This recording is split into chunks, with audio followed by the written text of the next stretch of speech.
right, well, welcome everyone. My name is Ryan Zimmermas. I'm the lead economic recovery program manager with DED.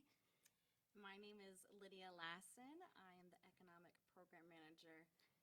And we are going to get started today. Thanks for your patience as we sorted through some technical issues getting started. This is kind of an exciting moment. I'm really glad to be here with you today, Lydia, because I think that this is the first ever live streamed on social media application workshop that DED has ever done. I could be wrong on that, but we are literally making history today. So this is exciting. And this is my first podcast. Yeah, we've never done this before. So with that being said, for everybody watching, please bear with us. Thanks again for your patience as we were a little bit slow to get started, but we are underway and we're hoping to wrap up within the hour. This will also be recorded for anybody that has to drop off early, and we'll post it afterwards so you won't miss anything. But today's topic is going to be the Placemaking Infrastructure Grant Cycle under the North and South Omaha Recovery Grant Program. We're going to be walking through a little bit about the application and talking through some different requirements with that, and actually walking through the application live. So hopefully this will be a solid resource for anybody that's interested in learning more about the NSORG program. That's the North and South Omaha Recovery Grant Program, or anybody who's already started an application and kind of wondering how to move about the application portal.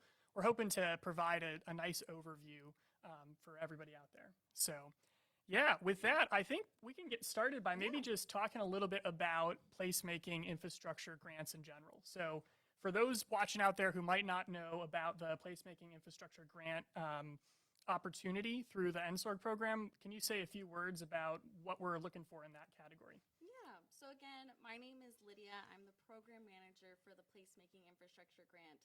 I've had the pleasure of speaking with probably a few of you on this broadcast right now, but to go over placemaking, we like to think of it as public. So think of like a public space.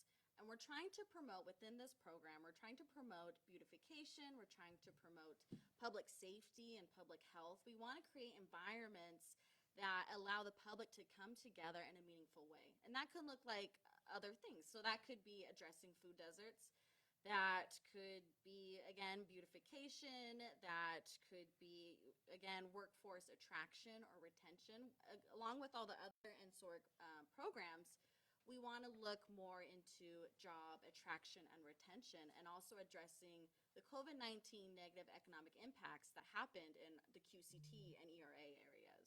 Absolutely, and this was something that we saw emerge as a theme in the coordination plan that the Special Economic Recovery Committee of the legislature produced. So I think there's going to be a lot of interest in this grant cycle, just judging by the applications that were initially submitted. Yeah, let's dive in and talk a little bit about like where to go if I'm interested in applying for this. So hopefully those of you watching out there can see my screen. We've got the computer pulled up here. Your first step is going to be to go to our website, which is opportunity.nebraska.gov. I've already got that queued up here, and we're going to kind of walk through where you go from there. So once you've gotten to our website, you're going to go to Programs and then Economic Recovery. It's in that second column. And then you're going to look for the North and South Omaha Recovery Grant Program link. There's a couple links, so if you find it in more than one place, they'll all lead you to the same spot. You can go ahead and click Learn More, and that'll take you to our North and South Omaha Recovery Grant Program webpage. So now that we're here, I guess I should stop and ask you an important question, Lydia. So Yes. if I'm thinking about applying, maybe I'm not really sure if this is the correct category for me to apply for. What should I do before I even click the apply button? So first and foremost, we have program resources that are listed on this website. So Ryan, I'm going to have you scroll down. Okay. And you'll see first the map that highlights qualified census tracts and ERAs. So There we very go. useful for looking at what sites are eligible for the program. And if you keep scrolling down, there's an opportunity to see our program resources. And this, as Ryan has called it, the program manual is our Bible. So the North and South Recovery Grant Program Manual, that is where you first need to look with before you apply. And we also have an FAQ and meeting slides from our community meeting that we hosted a couple weeks ago now. Yep. So before you even click the apply button, please review the program manual as Lydia mentioned. Review our FAQs before you send us any questions our way. We're more than happy to answer questions, but chances are your question may have already been answered in our frequently asked questions. So after you've reviewed the program manual, you've reviewed the FAQs, you've decided, yep, placemaking infrastructure is the place for me. This is where I want to apply.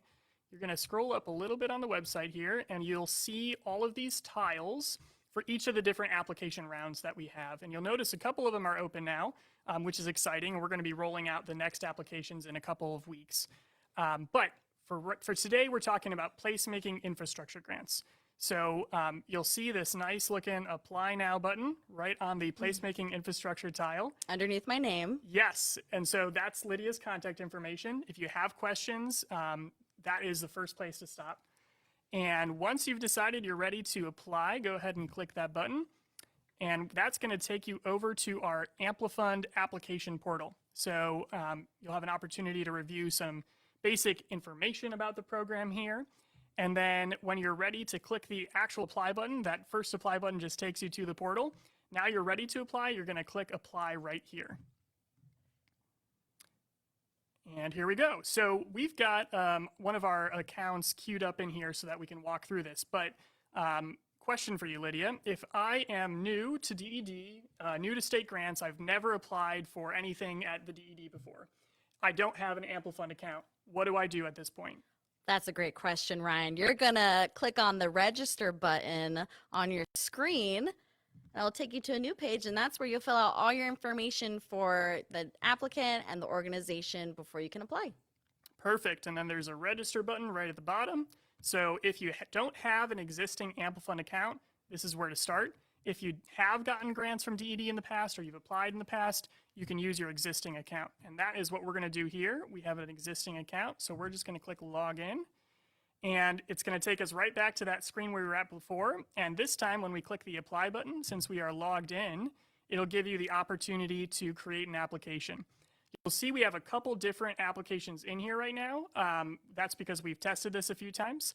We're going to click start new application for today, but this is a great reminder that if you're halfway through submitting and it is 2 a.m. and you are ready for bed, you can save and come back to this later and choose an existing application to resume. So we'll start a new application here. I'm just going to throw in some information. We'll call this live test application. And how much should we request today, Lydia?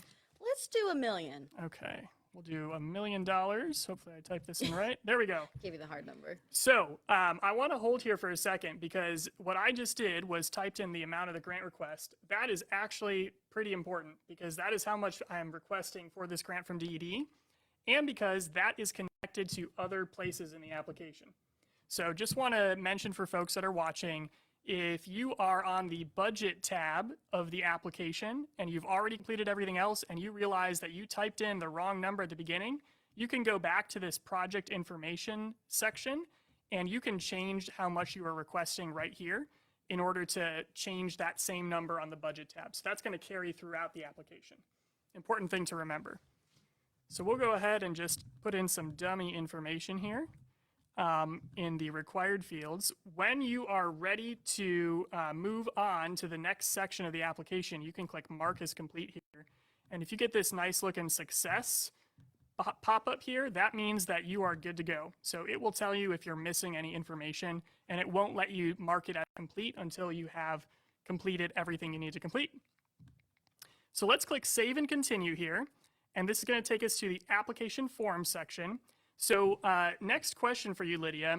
Can you give us just a quick rundown? And I think we'll go in depth on a few of these different sections of the application, but can you just give us an overview of what we're asking for in each of these different, there's 7 different parts to this application. Yeah, so as you can see, each title kind of goes through. You'll start with the normal application, your contact information and whatnot. Next, we're looking at partners. You have the opportunity to add at least 5 partners, or if not more. It can get pretty high. Yep. One of the next part is something that I'd like to touch on, Ryan, is threshold questions. So this is very important. This is to tell if you're eligible or not for the placemaking program. Yeah, That's right. So if you're wondering, do I qualify? This is probably one of the most common questions we've Yes. gotten. Would you agree? I agree. Yeah. One good way to find out if you're eligible is to start with part 3. I might recommend doing this before you even put in that initial information in part 1 and part 2 on yourself and your partners. Skip ahead to part 3 and go ahead and fill out that application. We'll dive into that in a minute here. But that'll tell you a little bit more about whether you're eligible or not, because it'll walk you through some important questions that will help you determine whether you're eligible.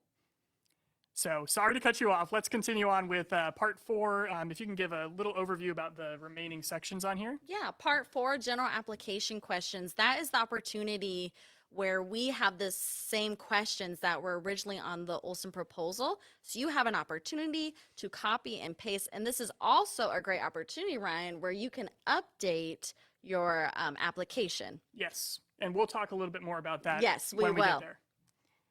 And next we have more application questions, a part to upload forms that are relative to whatever type of entity you have, and then just a simple terms of acceptance. Awesome. So let's maybe start with, should we start with the threshold Let's questions? start with the threshold. That's the Okay. most important one in my book. So we're going to start here. Again, you can start with any of those forms that you'd like. The first thing you're going to see here is this. I'm looking at this threshold questions, and I only actually see one question on here right now. That's because as I fill this out, it's going to answer some things for me, and it's going to tell me what questions are relevant to my application. So the first thing, even before this question here, that I'm seeing is a link to the coordination plan and appendices, and that is right over here. So if you're wondering how to find that coordination plan and appendices that is referenced throughout this application, this link here will take you to the legislature's website where you can find the coordination plan as well as all of the appendices, and Appendix H has like 30 different supplements here, so a lot of information there. You'll also find a section here where it says to obtain your original proposal submission as an Excel file, you may submit a request here. So should we talk about that for a minute? Yeah, why don't you go ahead and go back to our website really quick, Ryan. Okay. On the same North and South Omaha Recovery Grant website, which we showed you just here earlier, if you scroll down, there's an option to request your proposal. We ask that you know your proposal ID, and then we will send you along an Excel sheet of all the information that you had originally proposed or submitted. That's the word.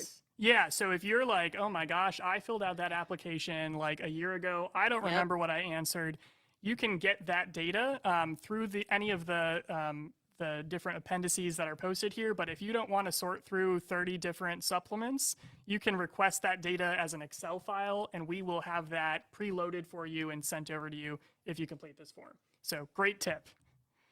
So going back over here, the first question is the project you're applying for listed in that coordination plan or appendices by the Economic Recovery Special Committee of the Legislature dated January 10th, 2023? So I'm going to go ahead and answer yes.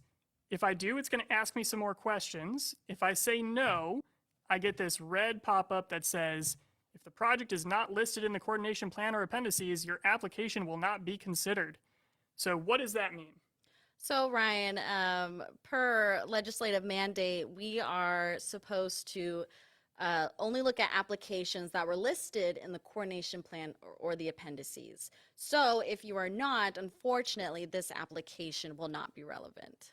Perfect. So make sure that you are in the coordination plan or appendices before applying. Track down your proposal number.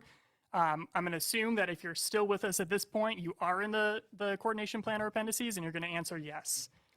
So there's going to be a few questions related to kind of showing us that you are in the coordination plan or appendices. So you'll enter your proposal ID number. You'll let us know where you appear in the coordination plan or appendices, what page number, upload any relevant documents. There's a couple questions here pertaining to whether the project was recommended for funding in the coordination plan. So if you say yes, it'll ask you to tell us how much your project was recommended for in the coordination plan.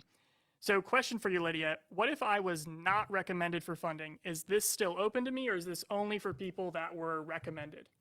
The placemaking infrastructure is still open to you if you were not recommended in the coordination plan. As long as you're listed in the coordination plan or the appendices, you're eligible to apply. Perfect. So don't let that stop you, just if you answer no here.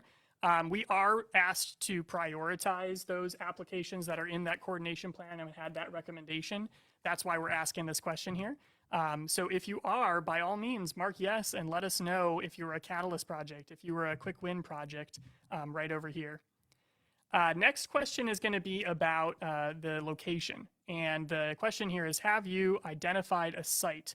So this is a question that I've heard come up a few times. Do you have to have a site figured out by the time you're applying? So we recommend at least having a proposal, a site in mind. As I mentioned, the eligibility requirements for this program is a site has to be in a qualified census tract or an ERA. And Ryan, remind me, what does ERA stand for again? Yeah, so I think it's an economic redevelopment area. Thank you. And again, we have the map on our website. So again, a site is not necessarily needed on the application, but we do need an idea and an explanation of what that idea might be. Yep, and so you can actually plug in your site on our website to figure out if you fall within a QCT, an ERA, or both. It's color-coded for you there, and it'll zoom to the location. So I'm going to put in our North Omaha office here, 5319 North 30th Street, Omaha. And look at that, it zooms right in. It looks like we're blue, so that means we're in both a QCT and ERA in the North Omaha office. So that will be helpful when you're filling out this question here, which will ask you if you're in a QCT, an ERA, a city of the metropolitan class.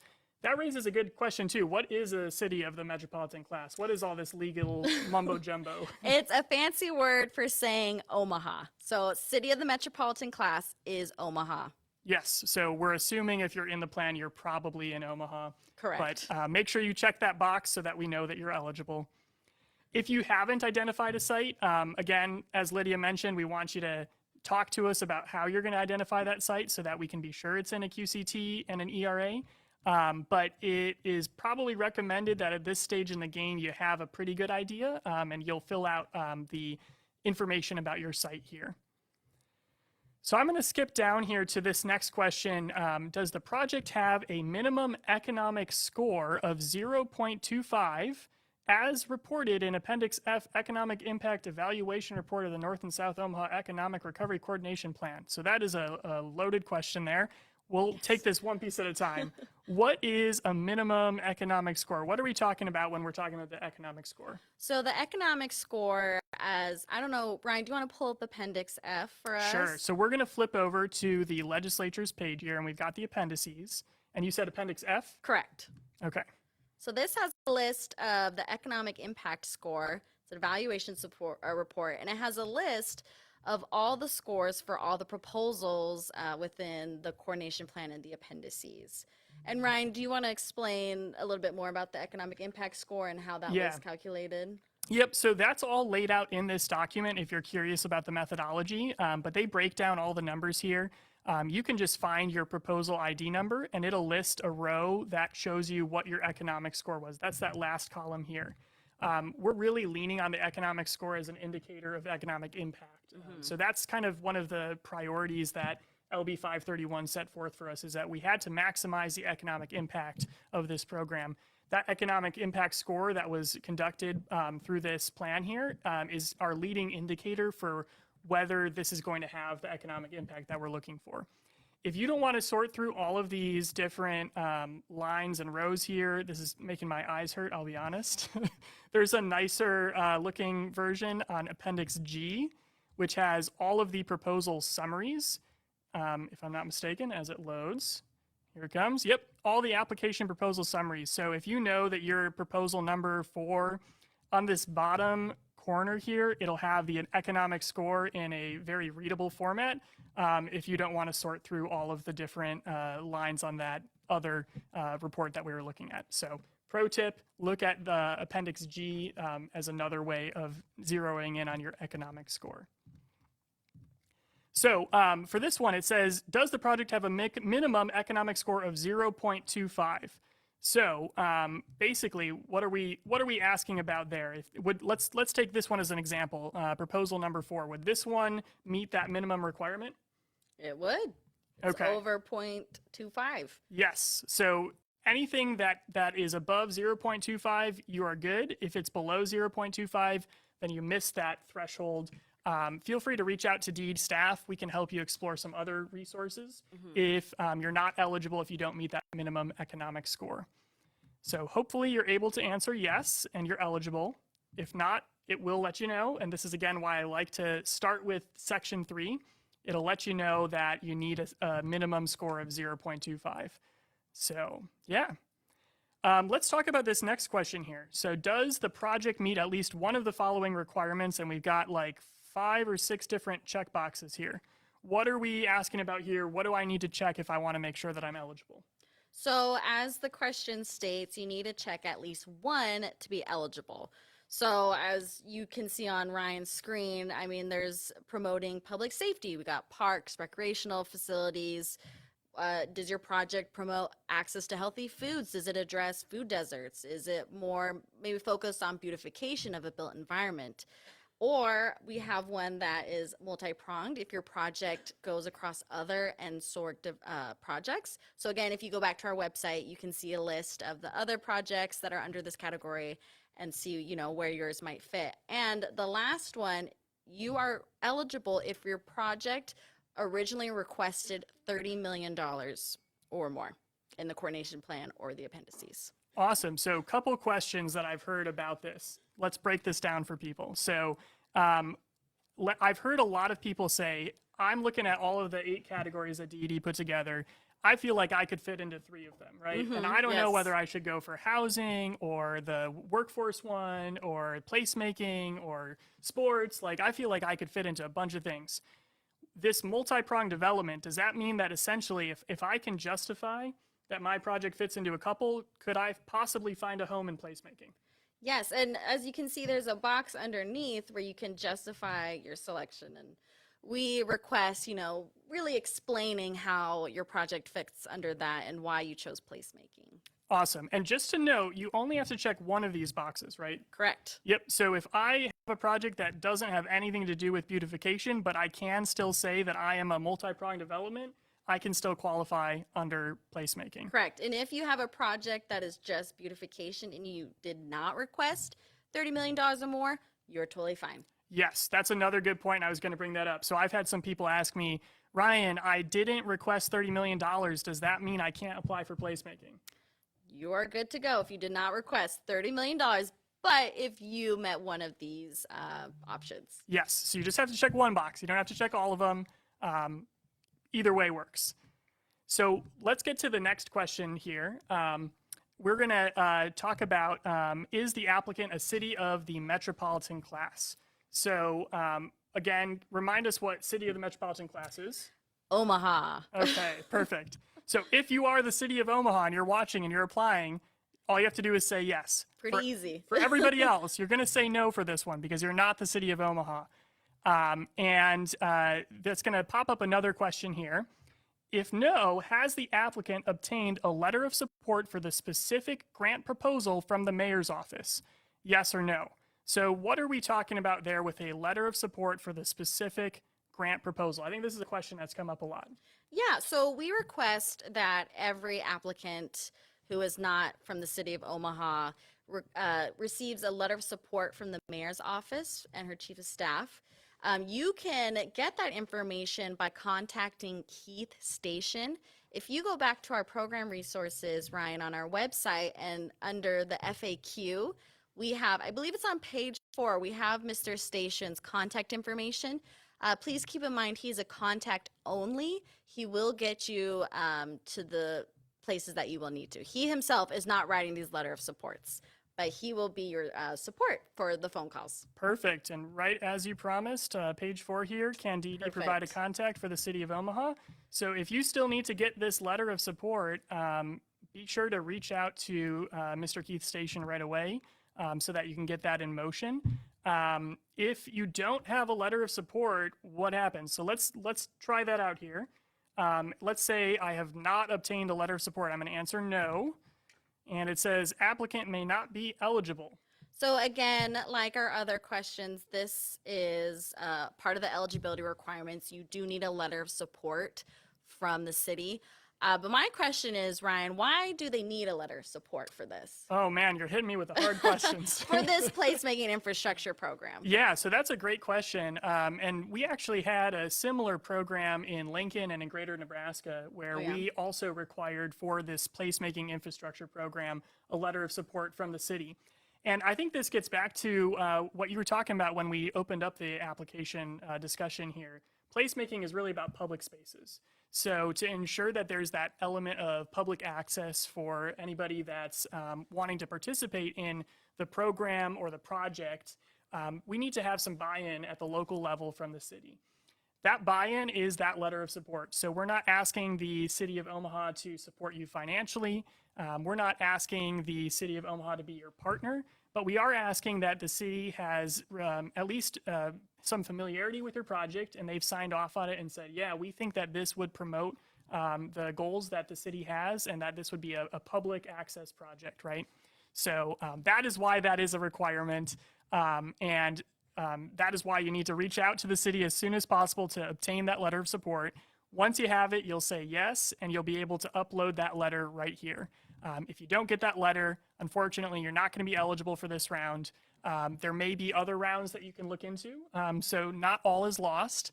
And there may be other resources at DED that can help you. So again, if at any point you're going through, and we've pretty much hit through the entire threshold question section here, if at any point you're going through this and you realize I'm not eligible, reach out to us and we'd be happy to connect you with some other resources. And Ryan, I have another note. If you want to scroll back down to that letter of support, we are asking that the letter of support is recent, that it is addressing the current project that you are applying for and for this current program. So Ryan, you gave me an example of someone getting a letter of support for a TIF project. We ask that we get an updated letter of support for this placemaking infrastructure grant. Absolutely. I'm glad you mentioned that. Glad you brought that up. It is for this specific grant proposal. So to be safe, you'll want to get a fresh letter from the city. We don't want you to turn in something from 2012 and say, look, the city supported my organization in 2012. That's great, but we really want it to be targeted to this specific grant proposal. So thanks for mentioning that. So I'm going to go ahead and click Mark as complete. Now I'm going to note I don't believe I've answered all the questions here, and it's going to tell me that. So that just is a demonstration. It'll highlight in red any questions that you haven't answered. And this is another good reminder that click that button to make sure at the bottom here that you're completing all the required sections as early as possible. The last thing you want to do is you're at 4:58, 2 minutes before the application is due. Yep. And you can't figure out why you can't submit. And that's because you missed one little question. So as soon as you've finished a section, mark it as complete. If you see that there's any errors, address it right away. And I would also recommend trying to submit this maybe by noon the day that it's due. Not at 4:58. Yes, I'm sure our phones will be blowing up. We will try to answer anybody's questions last minute, but better to be early than to be 2 minutes late. The system will lock you out after 5 p.m. So I'm going to go ahead and save and continue here. And that's going to bring us to the next section of the application that we're going to do a little bit of a deep dive on. We're not going to go too deep, but we're going to talk about the general application questions section here. So to start out with, before I even begin, what is this section about? Can you remind us? I know you mentioned earlier when we were going through the overview, but what are we looking for in this section? So again, this is a mirror of the Olson questions that you originally asked when you made that proposal a year ago. So you are free to copy and paste, and this is also an option to update any project realities that you might need to. And I know we'll go into that a little bit later, I believe. Yes. But again, this is where you can update everything as you see fit. Yeah, so that's a great point. If something has changed in the past year since your original submission in that Olson round, this is the place to update it. You're welcome to copy and paste the same answers after obtaining that Olson data Excel file that we mentioned you can request on the website. And in case anybody's just tuning in now, I'm going to go back here again. So that's this form, the Coordination Plan and Appendices Data Request Form. This will give you the answers that you originally submitted in the Coordination Plan and Appendices. But if any of those answers have changed, this is also your opportunity to update those. So you're welcome to copy them. You're welcome to plug them in. Most of the questions should read almost exactly the same as what you originally submitted. So you're not going to have to reinvent the wheel. But if things have changed in terms of the timeline or some of the realities, for example, your start date, maybe you thought you were going to be started already, that's totally fine. We want you to tell us how the project looks today, not how it looked a year ago. So go ahead and plug in any updates in this section. I don't think that we're going to go through each of these questions in detail, but this is probably the bulk of the application here, this part 4. So this is probably the section you should spend the most time on as you're filling out your application. And if you do come across any questions about what the questions mean or any other technical issues at any point, again, please feel free to reach out to either of us or email our ded.economicrecovery@nebraska.gov email, and we'll get back to you on that as soon as possible to help you complete this on time. Is there anything else that we should mention about part 4 before moving on? I don't think so. Are we heading on to the budget next? Sure. So we're going to hop over. There's a few more sections. I'm just going to hop back here. I got excited. No. I want to see that budget. We're getting there. We're getting there. There's a few other sections. I just want to remind folks it's not just the 2, but that is really the heart and soul of this application is part 3 and part 4. Please review all of the different sections. You'll also get some additional, there's like 1 or 2 additional questions specific to this program in part 5. Some uploads that are going to be important, including board approval for the grant request. So if you're a nonprofit, if you're an organization that's looking to apply for funds here, make sure you're talking to your board now so that you can get evidence of board approval for this grant request. And then the terms of acceptance is part 7. We're not going to go into detail on that now, but if you have any questions about any of those different sections, feel free to reach out. We're going to get to what sounds like Lydia's favorite part, the Show budget. me the money. Here we go. Okay, budget. What am I looking at here? All right, Ryan. So this is your proposed budget for your project. We understand proposed budget. So as you can see, we have some nice categories already filled out for you. We got construction, grant administration, and program development. As you can see right below program development, you can add a new category. So Ryan, do you want to create a new category? We can do one for site preparation. Sure. Let's do site preparation. So I'm going to do site preparation. And this is how I'm going to be, hopefully I spelled that right. I'm live, so I'm not a great speller. You're good. You're okay, good. We're good. So this is how you're going to be spending your grant funds, right? So if you're going to be spending it on something that isn't one of those preloaded options, totally fine. Give that category of spending a name and then click create. And sure enough, there it is, site preparation. So I'm not done yet. I'm still seeing zeros here. So now I want to add some line items under the category site preparation. So you're going to go ahead and click that plus button to the left. Okay, add line item. And you can create as many line items as you want. Okay, so we could call this line item site preparation if we wanted to be super basic. Yes. If we wanted to be like more specific, I don't know, what's a site preparation? Demolition? Sure, demolition. That's a great idea. So let's say, how much does demolition cost these days? You're asking the wrong person. We'll say $50,000. You've got some kind Sounds of structure on there that needs to be taken down. You can also include a narrative here, and I would recommend doing this. This helps us understand what it is you're going to be actually doing with these funds. So you can say there is a structure that we need to take down. This will cost money. So whatever you need to do to justify that this is how you're going to be using the grant funds, this will help you if you're awarded down the line as well. Once you're done with that, you can go ahead and click create. And there it is, demolition, $50,000. So I can go ahead and do this for other categories. Maybe I'm also going to be building something. So I'm going to call this a new building, and that's going to cost me, construction's expensive these days. Oh, yeah. $500,000. Yep, that sounds right. Okay, there we go. So we've got a couple items on here. You'll notice it's automatically totaling my totals here, totaling my totals. So I've got $550,000 worth of items in here. And what did we decide we were initially going to request for this? We did a whopping $1 million, Ryan. Okay, so that was back on that first screen. So let's say that I went through all of the different sections.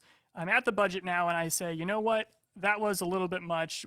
Now that I'm putting in these line items, I'm realizing we only need $550,000. How the heck am I supposed to edit this $1 million? There's no plus sign. I don't see an edit pencil. I see that for these other categories, but I don't see that for the amount of the grant request here. It is confusing, but Ryan, if you remember, you showed us a spot at the very beginning of the application where you put award total. Yes. I think that was the line. You might have to go back and show me Let's again. go look. So right at the beginning, project information, award requested. You're right. That's $1 million. So how much did we say the total was? 550? Yeah. I think that was right. We can update that at any time. When I update it here, I'm going to save and continue, and I'm going to hop back over to the budget. It is going to automatically update that right over here. And what this does is it takes the amount of line items that I have, subtracted by the amount that I'm requesting, and that is the total overall budget cost. We want this number to be 0. Okay. If this is not 0, it will not let you submit. So this is another classic 4:59 p.m., 1 minute before it's due. Ryan, I can't figure out my budget. Make sure it's 0. You might want to start with the budget. I mean, maybe do the threshold questions first, but figure this out. Yeah, figure this out as soon as possible so that you can make sure you got a balanced budget. And if you're trying to make sure that your total items up here add up and reconcile with the amount you're requesting, remember to hop back to that project information section over here. Good to know. All right. So the last thing to do is to submit. Now, we haven't actually completed everything, so it is grayed out. So when I say make sure you're clicking mark as complete as you go, this is why. If you try to submit and it is not complete, this option will not do anything.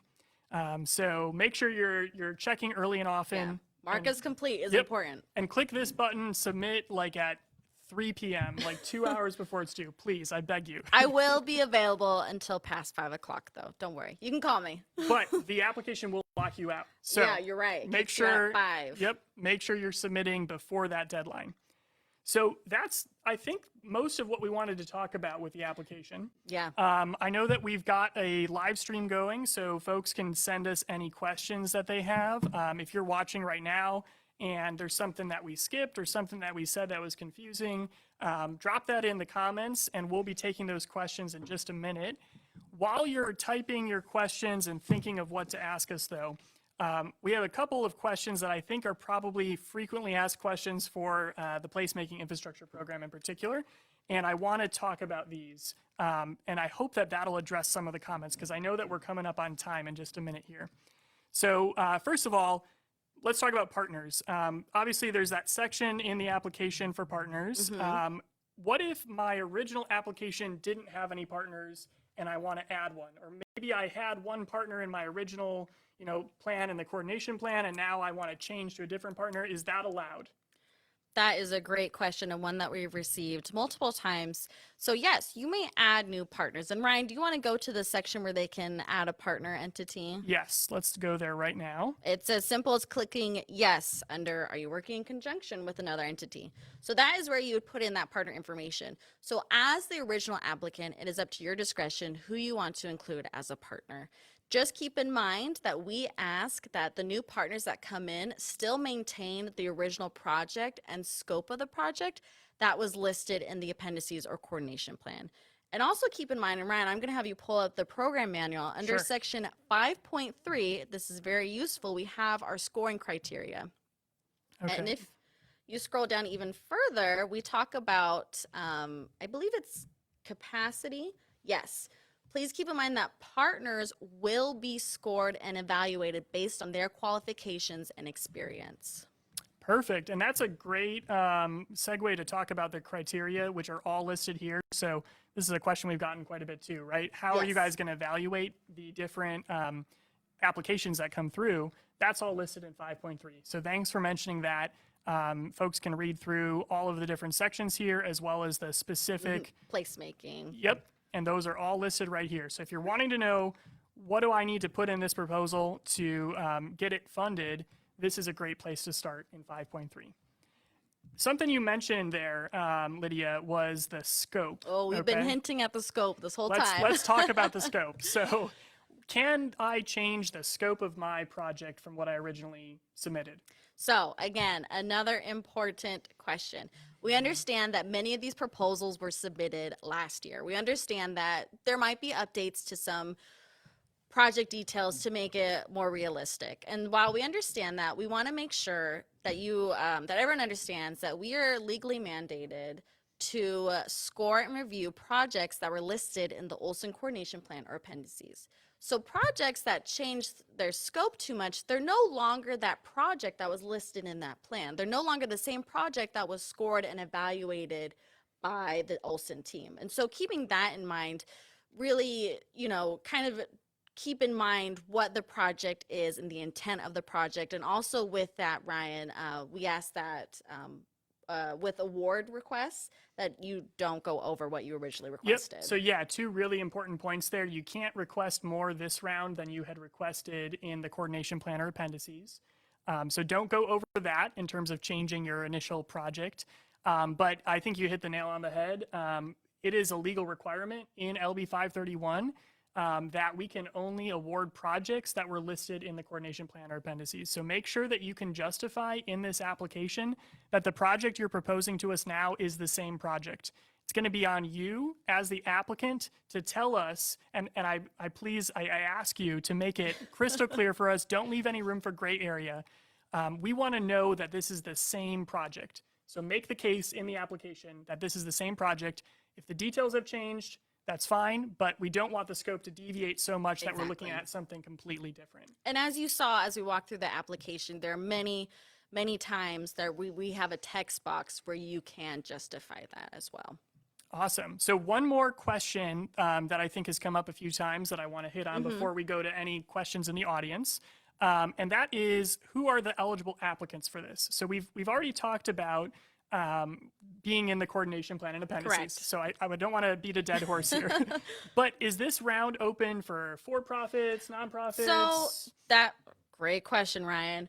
It is open to public and private entities as well as the city of Omaha. But Ryan, I'm going to put this back on you. Is there a condition that we should be aware for of nonprofits? Yeah. So I'm going to hop back over to the program manual. And again, this is your best friend when it comes to all of the different requirements for each of these application rounds. But if we go to the Placemaking Infrastructure Grants section here, you'll notice this last paragraph here talks about nonprofit organizations. So as Lydia mentioned, this round is open for public and private entities.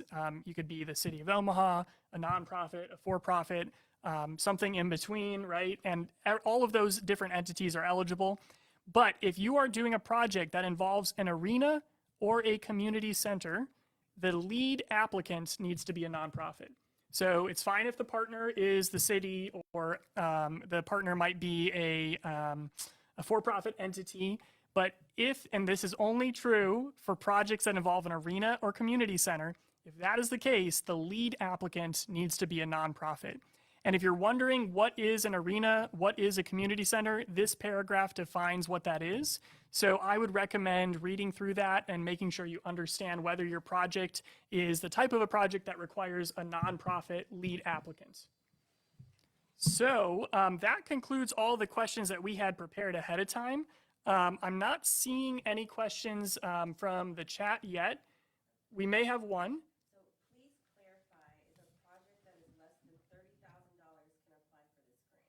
Yeah, okay, great question. So the question, in case people didn't hear, is can a project that has a request of less than $30 million, $30,000, can a project that has a request of less than $30,000 apply for this grant? So is there any kind of minimum for how much you can request? There is no minimum that I am aware of, Ryan. Great, yeah. So you can request as little as $1, and if that's what makes your project. Not sure if it would be worth it to go through all these hoops to get $1, but I guess in theory you could do that. Yeah. I wonder if the question is kind of asking us though to clarify the $30 million thing. So maybe we could hit on that again. I wonder that too. So again, and this is important so we understand. So you can have a project that requested less than $30 million if you hit the other eligibility requirements listed as Ryan has highlighted. So again, you don't have to fit all those requirements. You have to fit at least one. So again, you could address a food desert by, say, building a grocery store, but you don't have to have requested $30 million. Great answer. I think that hopefully makes it clear. If you're still unsure, again, that's what we're here for. So please feel free to reach out to myself or Lydia or any of our teammates, and we'll be happy to answer any questions you may have. I don't know do we have any other questions? Yeah. In the budget, do you need to show the additional funding sources for your project? Okay, let's hop over to the budget. So the question is, in the budget, do you need to show the additional funding sources for your project? So what we're looking at here is just the grant funded, right? There's no column here for match or any other private sources. That being said, I'm going to point you over to section 4. We kind of skimmed through that earlier just for the sake of time. But towards the end of section 4, there's a duplication review. And this is where you're going to talk to us about what other funding sources you might have. So you're going to tell us the total need that you have for the project prior to any kind of assistance. So if this is a $30 million project, you're going to put $30 million in here. If this is a $10 million project, you're going to put $10 million in here. And then you're going to let us know if any other private funding sources, any other state or federal sources have been secured or pledged for this program.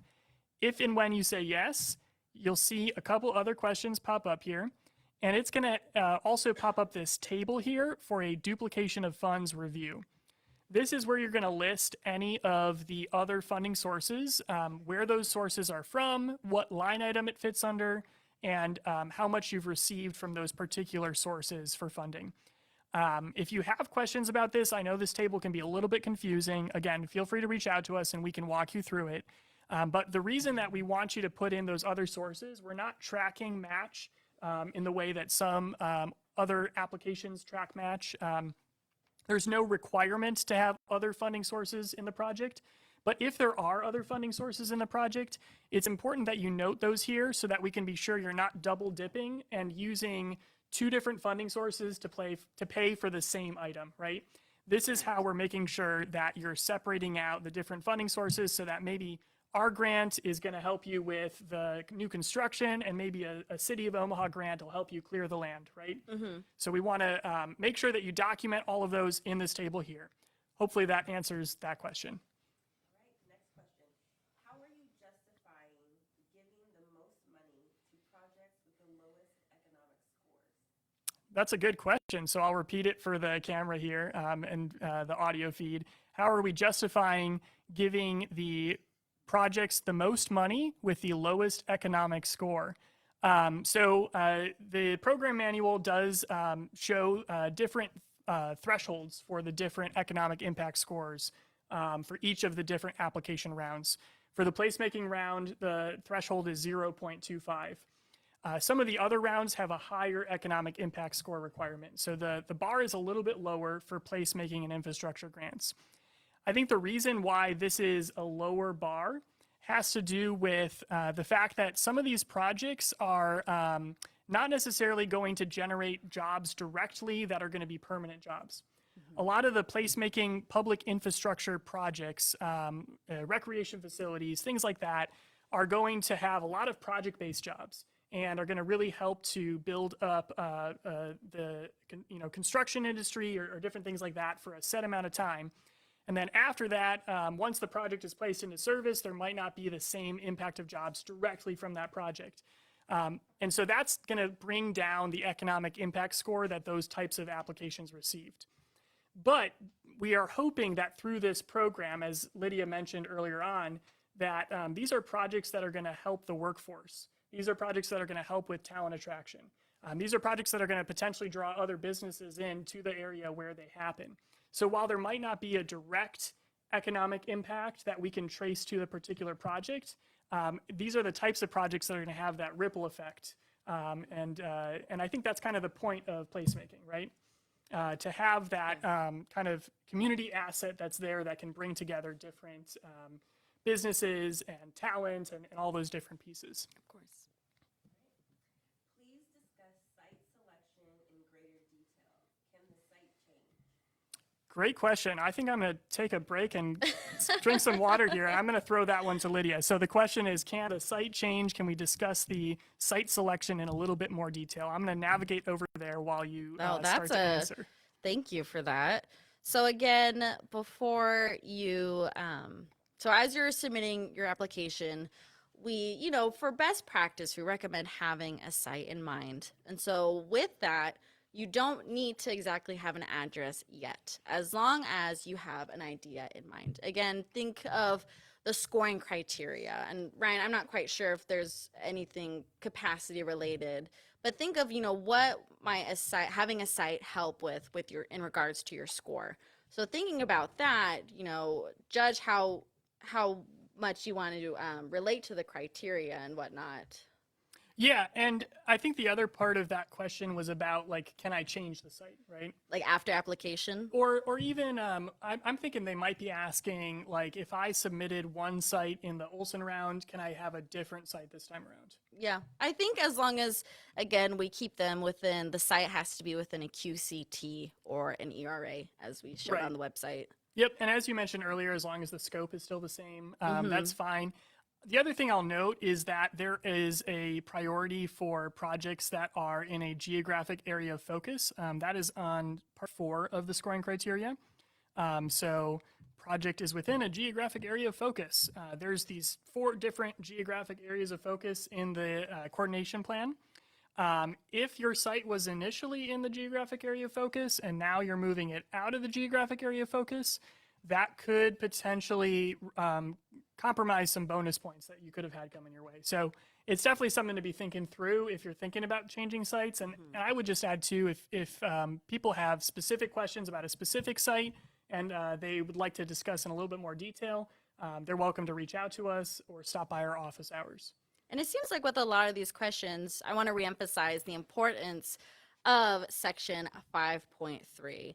Really this is how you can judge your own application if you'd like, and see how you might score with everything else.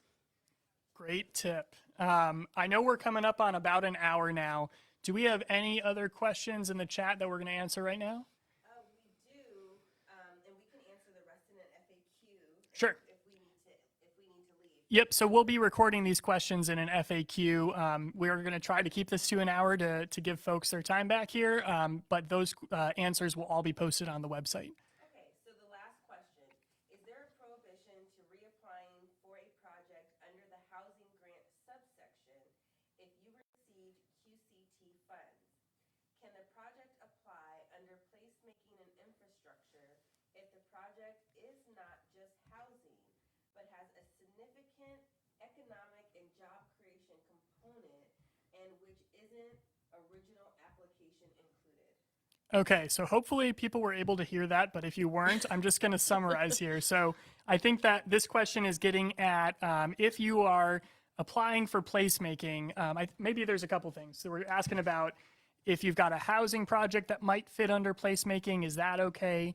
But I also heard in that question something about whether a project that previously received housing funds under the Qualified Census Tract Affordable Housing Program can apply for placemaking. So let's start there. Lydia, can you walk us through this bullet point here? This is in section 3.2 of the program manual.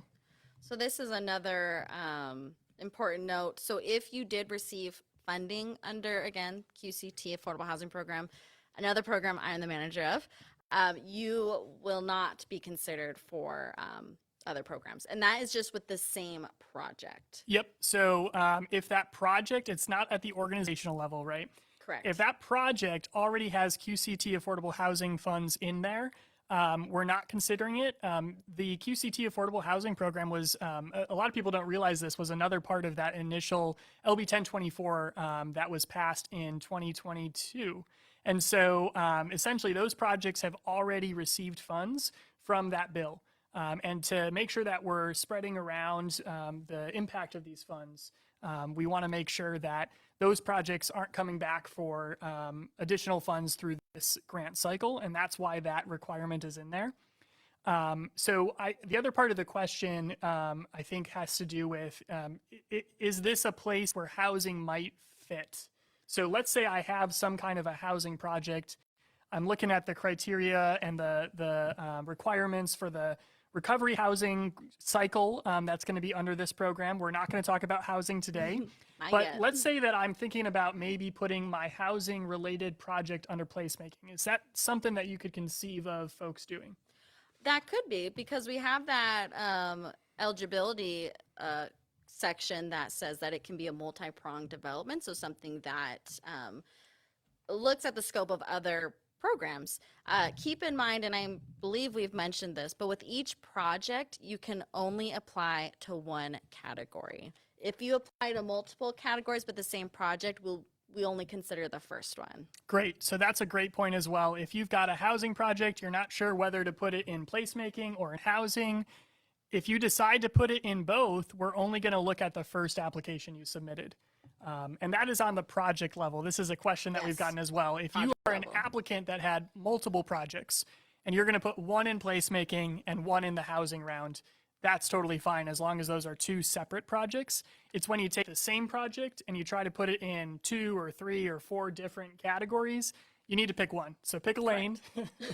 And if you're not sure what lane, placemaking might be the place for you. As Lydia mentioned, Yeah. those multi-pronged developments might find a home here.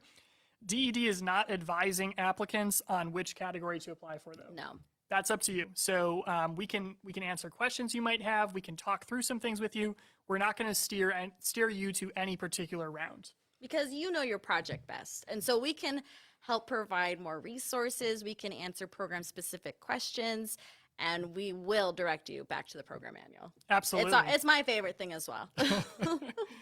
Yeah. So I know we're coming up on an hour here. I'm sure that there are a few questions we didn't get to. So just to reiterate, if there's any questions that have been in the chat today that we have not had a chance to get to live, we will be answering those in the frequently asked questions. So this is another nice plug for the FAQs.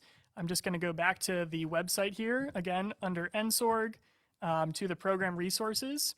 And here's the FAQ document. This was last updated September 8th. If you've been on our website a couple times already, you might notice that it has been updated a couple times already. So a couple times a week, we try to update the FAQs. I think we're on version 3. So last revised on September 8th. I think we're hoping to get version 4 out the door tomorrow. And we'll try to get as many of these questions incorporated in version 4 as possible. There's also a chance that your question might already be in these FAQs. We have heard a lot of questions already. I think we're up to about 25 questions now. So if you're a little impatient, you're hoping to get those answers as fast as possible, check out the FAQs, see if it's already in there. But hopefully by tomorrow, we'll have a lot of these answers filled out, and we'll have that uploaded on the website. And you'll know it's a new version because we will mention that. Oh, I'm jumping around a little bit too much here. Here we go. We will mention that in the last updated date on the program resources section. And Ryan, I got one last question for you. For the folks who missed this live recording or live stream, where can we find the recording? Yeah, so if you're watching now and you know someone who wanted to be here today but had a conflict, we will be posting this on our website. We'll probably link it in either the press releases and announcements section, or we might create a new section. We haven't figured out. Again, this is the first time we've ever done one of these live streams, so we're in uncharted territory here. My post on YouTube, Yes, viral. I think we're going to have it on YouTube. We'll have it across different social media channels as well. So you won't miss it. We will also make sure that we're communicating as we're putting out more resources. So you'll be in the loop. But yeah. Thank you, everyone. Yeah, thanks so much for joining. Appreciate you taking the time.